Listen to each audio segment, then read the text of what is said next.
शांति अशांति का बात अगर विपक्ष वाले ना करे तो वही बहुत बेहतर रहेगा, क्योंकि 15 साल से बंगाल जो है ना, विपक्ष किस बात सुनिए पहली बात को, 15 साल से बंगाल जो है ना झुलस रहा था, जल रहा था। वहाँ के लोग कैसे रह रहे थे, वहाँ के हिंदू कैसे रह रहे थे, आपको पता होगा। क्या उस समय आज दंगा करने का ममता बानो जो बात बोलती है कि आज बीजेपी के गुंडे जो हैं हमारे कार्यकर्ता को मार रहे हैं, आ गया है मोदी, आ गया है मोदी, अब छूटेगा पसीना, तुम बांग्लादेश जाओ और बेचो पुदीना, तुम बांग्लादेश जाओ और बेचो पुदीना, बुला रही है तुमको अब शेख हसीना, बुला रही है तुमको अब शेख हसीना, अब ठेला ढकेलो अब शेख बनर्जी, ले पुदीना, ले पुदीना, पुदीना, हाँ हाँ हाँ।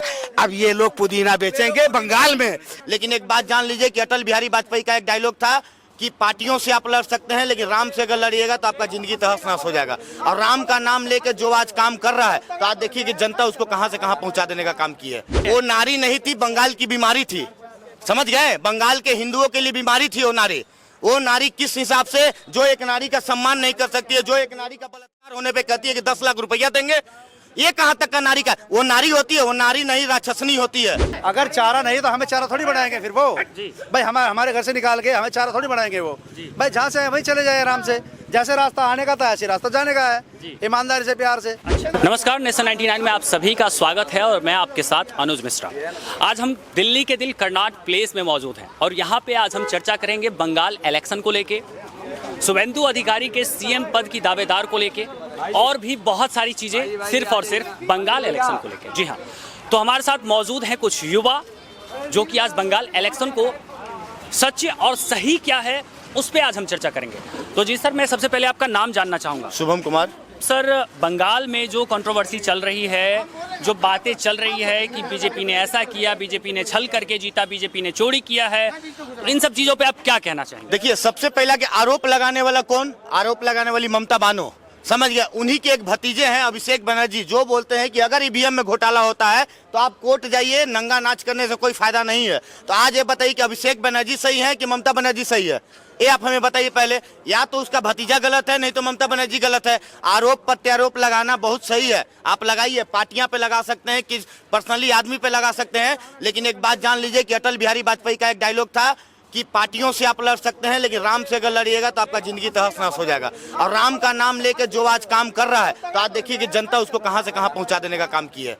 अब ममता बानो क्या थी? बंगाल की जनता ने इस बार साबित कर दिया है कि बंगाल की भूमि जो है ना माँ काली की भूमि है, बंगाल की भूमि माँ दुर्गा की भूमि है, और माँ काली की भूमि को हम काबा की धरती नहीं होने देंगे। अब आज बंगाल के हिंदुओं ने देखिए क्या से क्या कर दिया। बीजेपी की प्रचंड बहुमत दिलाई और बंगाल में पहली बार, आजादी के पहली बार जो है वहाँ कमल खिला। अब जो होगा ना वहाँ भगवा लहरेगा। मैं सहमत हूँ आपकी हर लफ्जों से, लेकिन ये गुंडागर्दी कहाँ का कि बीजेपी इलेक्शन जीती नहीं, शुभेंदु अधिकारी सीएम बने नहीं और वहाँ पे तोड़फोड़, सीएम मतलब वो जो कहते हैं आप टीएमसी के कार्यकर्ता, उनकी ऑफिस पे बुलडोजर एक्शन, ये कहाँ का शांति है? ये बताइए। शांति अशांति का बात अगर विपक्ष वाले ना करे तो वही बहुत बेहतर रहेगा, क्योंकि 15 साल से बंगाल जो है ना, विपक्ष किस बात? सुनिए पहली बात को, 15 साल से बंगाल जो है ना झुलस रहा था, जल रहा था। वहाँ के लोग कैसे रह रहे थे, वहाँ के हिंदू कैसे रह रहे थे, आपको पता होगा। क्या उस समय आज दंगा करने का ममता बानो जो बात बोलती है कि आज बीजेपी के गुंडे जो हैं हमारे कार्यकर्ता को मार रहे हैं, क्या 15 साल में बीजेपी के कितने कार्यकर्ता और कितने हिंदू हृदय आदमी जो है मरने के कगार पे थे, कितने को मार दिया गया? जय श्री राम बोलती थी, बोला जाता था तो ममता बानो क्या करती थी? अल्लाह अकबर करके वहां से स्वतंत्र जुदा का नारा लगवा देती थी। तो ये कहां तक का सही है, आप ये बताइए। अगर न्याय अन्याय का बात करिए ममता बानो, तो एक तरफा मत करो, दोनों तरफा करो, एक तरफा मत करो। अब आज बीजेपी की प्रचंड बहुमत वहां जीती, साबित कर दी है कि अब भारत के हिंदू जग रहे हैं। और भारत का हिंदू जब जब जगा है तो याद रखिए कि उस राज्य में भगवा लहरा के रहा है। अच्छा, टीएमसी के कार्यकर्ता हैं एक सयानी घोष, उनका एक वीडियो और उनका सोशल मीडिया पे ट्वीट किया हुआ ये बहुत वायरल हो रहा था कि वो शिवलिंग पे कंडोम चढ़ा रही थी और पहना रही थी। इस पे क्या आपका राय है? देखिए, हमारे आराध्य हैं भगवान शिव, हमारे आराध्य हैं। अगर हमारे आराध्य के साथ छेड़खानी की होगी, जिस तरह से हमारे आराध्य पे कॉन्डम चढ़ाई थी ना, आज जनता उसको कॉन्डम में पैक करके बांग्लादेश भेजने का काम की है। साइनी घोष का भी पता भी नहीं है कहाँ है। साइनी घोष ही कही थी कि जय श्री राम यहाँ चलबो ना, तो आज देख लीजिए राम का विरोध जो किया तो कहाँ से कहाँ पहुंच गया। आपको ये भी पता होगा कि भारत की संस्कृति के साथ जो खिलवाड़ करेगा, भारत के सनातन के साथ जो खिलवाड़ करेगा, उसको भारत की गद्दी पर बैठने का अधिकार नहीं है। क्योंकि मुगल भी आए थे, मुगल पूरा विश्व जीत के हारे कहाँ, भारत में, क्योंकि भारत की संस्कृति और सनातन को नष्ट करना चाहते थे। अंग्रेज कहाँ हारे, भारत में हारे, क्योंकि भारत की संस्कृति और सनातन को नष्ट करना चाहते थे। कांग्रेस सनातन और संस्कृति को नष्ट करना चाहती थी तो 400 से 40 पे आ गए, लेकिन सनातन और संस्कृति को जो लेकर चल रहा है, आज देखिए मोदी और योगी कहाँ पहुंच गए हैं, चरम सीमा पे हैं। हेमंता बिस्वा शर्मा को कोई जानता नहीं था, आज देखिए असम का मुख्यमंत्री, उनको ही बना दिया गया। तो ऐसे नहीं होता है। भारत की संस्कृति और सभ्यता को जो लेकर चलेगा ना, वही भारत की गद्दी पे राज सकता है, नहीं कोई नहीं कर सकता अरे है। महाराज, एक नारी 100 पे भारी, ये सयानी घोष ने कहा था और ये बंगाल की पूरी जनता कह रही है कि एक देखिए, नारी को हराने के लिए वो नारी- सारी पार्टी एक तरफ हो गई है। वो नारी नहीं थी, बंगाल की बीमारी थी, समझ गए। बंगाल के हिंदुओं के लिए बीमारी थी वो नारी। वो नारी किस हिसाब से, जो एक नारी का सम्मान नहीं कर सकती है, जो एक नारी का बलात्कार होने पे कहती है कि 10 लाख रुपया देंगे, ये कहाँ तक का नारी का। वो नारी होती है, वो नारी नहीं राक्षसनी होती है, समझ गए। नारी बनना था ना तो नारी बनती। माँ सीता रहती हम तुमको सम्मान करते, राधा रहती हम तुमको सम्मान करते, लेकिन शूर्पणखा रहोगी तो नाक तो कटाबे न करेगा, नाक तो कटाएगा ही ना उसका। भाई ये तो छल से जीत है, ये बंगाल में जीत जो है ये छल से है। तो क्या कीजिएगा, मर्यादा में रह के जीत नहीं आ सकते। भगवान श्री राम के आदर्श में चल रहे थे तो मर्यादा में मांग रहे थे, नहीं दिए, तो भगवान श्री कृष्ण के आदर्श पे चलेंगे तो छल तो करना ही पड़ेगा ना भैया। वाह वाह वाह वाह, छल क्या तो करना बात ही आपने पड़ेगा कही। ना। अभी तो भगवान श्री कृष्ण के आदर्श पे चल रहे हैं, छल की है। और जिस दिन अगर महादेव का रौद्र रूप अगर ले लिए ना, तो याद रखो कि तांडव होगा ना, एक भी नहीं बच पाओगे। तो भैया जब से बीजेपी जीती है, महादेव का रौद्र रूप भी तो आप लोगों ने ले लिया। टीएमसी के सारे पोस्टर फाड़ रहे हो, कार्यकर्ताओं पे हमला, ये सब सारी चीजें तो हो ही रही है। अभी थोड़ा समय और रुक जाइए, रौद्र रूप अब धारण होगा। 22 स्टेट में भी भगवा लहर रहा है। जिस दिन 29 स्टेट में भगवा लहर जाएगा ना, उस दिन तांडव होगा, बकाइए मत। जी। उस दिन तांडव करेंगे। अब एक मुल्ला यहाँ नहीं रहेगा, एक मुल्ला नहीं रहेगा, रियली हम बता दे रहे हैं आपको। मतलब आप ये आपका कहना सीधा साबली है कि एक भी मुल्ला नहीं रहेगा। कहाँ नहीं रहेगा? भारत के भूमि पे नहीं रहेगा। वो मुल्ला नहीं रहेगा जो हमारी बहन बेटी के साथ जेल जिहाद करता है। वो मुल्ला नहीं रहेगा जो हमारे भगवान श्री राम के यात्रा पे पथराव करता है। आप बनिए ना भैया, अब्दुल कलाम आजाद बनिए, हम आपको सर पे बैठाने का काम करेंगे। हम भी लेकिन बाबर और अतीक अहमद बनिएगा तो उस सपोलों को जो है फन उजाड़ देने का काम भी हम लोग करेंगे। बंगाल के सीएम पद के दावेदार हो गए शुभेंदु अधिकारी। उसके बाद उन्होंने कहा है कि जो भी बांग्लादेशी शरणार्थी हैं या फिर जो भी ऐसे लोग हैं जिनका कि आधार कार्ड या भी कोई भी लीगल चीजें नहीं है उनके पास, लीगल पेपर, तो उन पे तुरंत 24 घंटे के अंदर शपथ ग्रहण के बाद लिया जाएगा एक्शन। इस पे क्या कहना? बिल्कुल सही बात है। आज लोग जो है बंगाल में, जो लोग चाहे बंगाल में चाहे विपक्ष का कहीं भी शासन हो, आज जो लोग मुद्दा उठाते हैं बेरोजगारी, महंगाई, कि हमें रोजगार नहीं मिल रहा है, तो रोजगार तब मिलेगा कि जब तुम भारत के निवासी रहोगे। भारत का खा रहे हैं लेकिन गाते हैं पाकिस्तान का। सारा सुविधा जो है बांग्लादेशी रोहिंग्या उठा रहे हैं, सारा सुविधा पाकिस्तान के पिल्ले उठा रहे हैं। तो भाई बेरोजगारी तो होगा ना। जब इनको भगाया जा रहा है तो तुम लोग छाती पीट के मत रहो। गारंटी लेगा राहुल गांधी, ममता बानो की SIR होगा और फिर बांग्लादेशी भागेंगे तो गारंटी लेगा कि लोग सड़क पे नंगा नाच नहीं करेगा। लेकिन इन लोग को जब भगाया जाता है बांग्लादेशी रोहिंग्या को, तो इन लोग सड़क पे क्या होता है ना कि लहंगा पहन के मुजरा करने वाला नंगा नाच करने का काम करता है।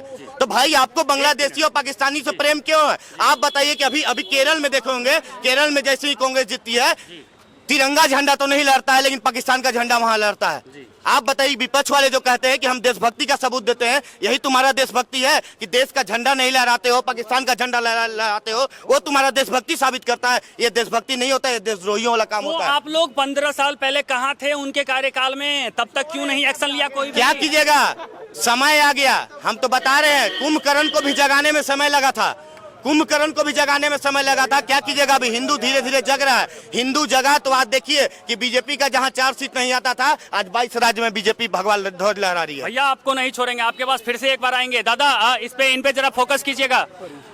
दादा, बंगाल इलेक्शन जो हुआ है, बीजेपी पूरे परचम लहरा दी है बंगाल इलेक्शन में। शुभेंदु अधिकारी वहां के सीएम बन गए हैं और उन्होंने कहा है कि 24 घंटे में जो रोहिंग्या हैं, जो बांग्लादेशी हैं, जिनके पास लीगल पेपर नहीं है, उन पे एक्शन लिया जाएगा। तो इस पे आप क्या कहना चाहेंगे? अरे बिल्कुल बिल्कुल। जब क्या बोलते हैं, आवारा कुत्ता भी घर में घुसता है तो उसको भी भगाया जाता है। तो वो सही बोल रहे हैं अपनी जगह। अगर भाई डॉक्यूमेंट से तो दिखाओ, नहीं तो अपना सीधा रास्ता बाहर निकलो, जहाँ से सिविल में घुस जाओ, सीधी सी बात है।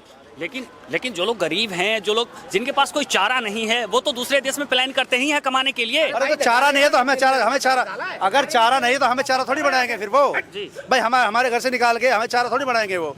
भाई जहाँ से वहीं चले जाए आराम से, जैसे रास्ता आने का था ऐसे रास्ता जाने का है, ईमानदारी से, प्यार से। अच्छा, तो अभी जो मंत्रिमंडल का गठन हुआ है, शुभेंदु अधिकारी के सिवाय 5 और कार्यकर्ता हैं विधायक, जिनको मंत्रिमंडल की गठन के लिए चुना गया है और शुभेंदु अधिकारी को सीएम पद के दावेदार चुन लिए गए हैं। बिल्कुल। तो इससे आप कहां तक खुश हैं और कहां तक ना खुश हैं, विक्रम सर? आप नाप रहे हैं क्या? आप नाप रहे हैं कहां तक खुश है कहां तक नहीं? कोई इंची टेप लाए? नहीं, इंची टेप तो नहीं लाए हैं। मेरी बात सुनिए, बंगाल की जनता, आपको मालूम होगा, बंगाल की जनता और उसके बाद सयानी घोष और ममता बनर्जी उसी दिन हार गई जिस दिन सयानी घोष उनका स्टार प्रचारक बनी। जिस दिन सयानी घोष उनका स्टार प्रचारक बनी उसी दिन ममता बनर्जी हार गई। सयानी घोष के पूरे बड़े वाले फैन लग रहे हो आप कह रहे हैं। मेरी बात सुनो, उसने क्या बोला? सफेद साड़ी, हवाई चप्पल, एक नारी सब पे भारी। फिर कर लो बांग्लादेश की तैयारी, ठीक है ना? मेरी बात सुनो, बंगाल में बीजेपी की जीत नहीं हुई है। बंगाल में जीत हुई है तो उस सनातनी की जीत हुई है, वो हिंदुत्व की जीत हुई है, जो कह रही थी ना कि 30% लोग हैं, अगर जाग गए और इन्हें छोड़ दिया गया ना तो नरसंहार हो जाएगा। वही 50% हिंदू बहनें और वो बेटियां वो जाग गई थी और घर से निकली और कमल का फूल खिलाई उन्होंने, कमल का फूल खिलाई। और मेरी बात सुन लो, अब तुम्हारी सयानी घोष आ गया है टाइम और तुम जाने वाली हो बांग्लादेश। मालूम है किस लिए? आ गया है मोदी, अब छूटेगा पसीना। तुम बांग्लादेश जाओ और बेचो पुदीना, बुला रही है तुमको अब शेख हसीना, अब ठेला ढकेलो मुखर्जी बनर्जी, क्या उनका भतीजे का नाम है? अब ठेला ढकेलो अब शेख बनर्जी, ले पुदीना, पुदीना, हाँ। अब ये लोग पुदीना बेचेंगे बंगाल में। अब मेरी बात सुनो, ये लोग पुदीना बेचेंगे बांग्लादेश में, क्योंकि वहां के लोग तिलमिलाए हुए हैं। आ गई बंगाल में बीजेपी और इनकी हो गई पूम।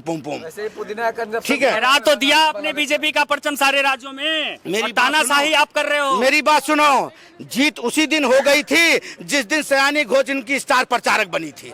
जीत उसी दिन हो गई थी जिस दिन सयानी घोष स्टार प्रचारक बनी थी। वो स्टार पॉपुलर है, इन्फ्लुएंसर है, वो मेरी बात सुनो, वो एक्ट्रेस हैं। मेरी बात सुनो, तो जाए फिर सेलिब्रिटी है। हाँ, तो नंगा नहाएगा निचोड़ेगा वहाँ का, वहीं चले जा, ठीक है। और ये जो कहती थी नैनों में मेरे है मदीना, हृदय में है काबा, तो मैं फिर कह रहा हूँ कि चले जाओ काबा, टिकट कटवा दिया है तुम्हारा, चले जाओ, वहीं चले जाओ और पढ़ो नमाज, अल्लाह करो, क्या दिक्कत है?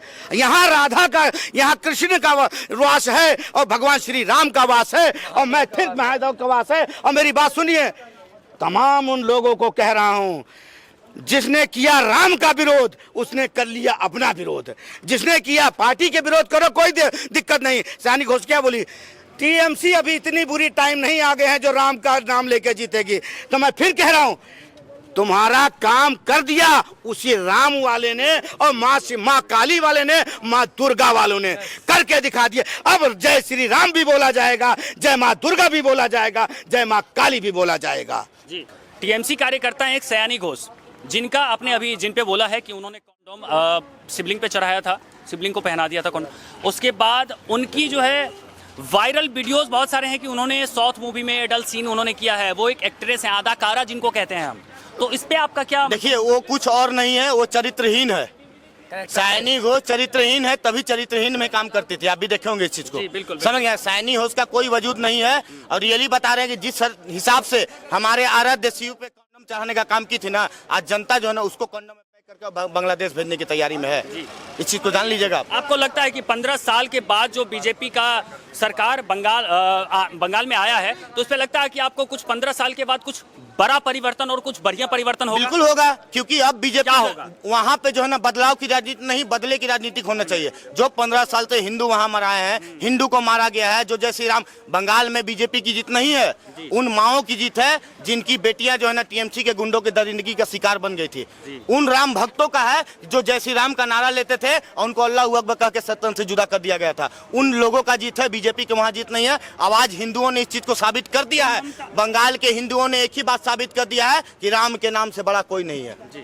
भाई ममता बनर्जी नारी शक्ति की बात करती हैं, 3-3 हजार रुपए सबको देती हैं, बहुत सारी फैसिलिटीज दे रही हैं, तो क्या दिक्कत है उनसे? वो 15 साल कार्यकाल में रही हैं, कुछ बढ़िया की होगी तभी तो 15 साल कार्यकाल में रही हैं। बिल्कुल बढ़िया की है, कुछ बढ़िया? विशेष समुदाय को लालच में हिंदुओं को मरवाने का काम की है, समझ गए। और जहां तक आप महिला का बात कर रहे हैं, वैसी महिला को ना हम अपने जूते के नीचे रखते हैं, समझ गए ना। जो एक महिला होके बोलती है कि हो जाएगा तो 10 लाख रुपया देंगे, क्या ममता बनर्जी अपना भी रेप का 10 लाख रुपया रेट लगाई है क्या? कि अपना भतीजी के रेट का 10 लाख रुपया रेट लगाई है? ममता बनर्जी से पूछिए, उसकी भतीजी का रेप होगा तो क्या 10 लाख रुपया देगी वो?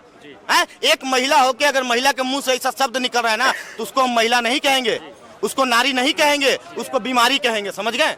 अच्छा सर, शुभेंदु अधिकारी सीएम बने हैं हमारे बंगाल के, उसके बाद उनके सिवाय 5 मंत्रिमंडल का गठन किया गया है, जिसमें से एक जो है वो महिला है।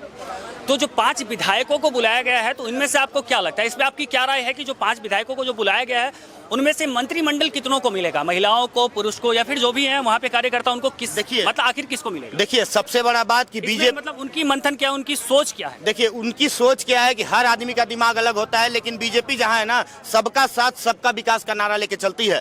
बीजेपी अगर पुरुषों को बढ़ावा देने का काम करिए तो बीजेपी के राज में महिला भी बहुत बढ़ रही है। महिला सशक्तिकरण का जो बात होता है ना, बीजेपी करती है, विपक्ष वाला कोई करता नहीं है। तो जरूर है, अभी तो एक शायद उप मुख्यमंत्री शायद महिला बनी है, जरूरी है कि एकदम निश्चित तौर से बता रहे हैं कि मंत्रिमंडल में महिला भी वहां रहेंगी, समझ गया। वो पार्टी का मसला है, पार्टी का मसला पे हम तो पार्टी के हम आदमी है ना भैया, क्योंकि हम पार्टी भक्त नहीं, हम देशभक्त हैं। हम देशभक्त हैं, राम भक्त हैं, हम राम को लेके चलेंगे, देश को लेके चलेंगे। अटल बिहारी वाजपेयी का एक डायलॉग था कि पार्टियां आती जाती रहेंगी लेकिन ये देश रहना चाहिए, तो बस वही डायलॉग हमको याद है। पार्टी आते जाते रहेगा, हम बीजेपी के आदमी नहीं है, बस राम को लेके चलेगा, हमारे देश को लेके चलेगा, हम उसके साथ रहेंगे, अन्यथा किसी के साथ नहीं रहेंगे।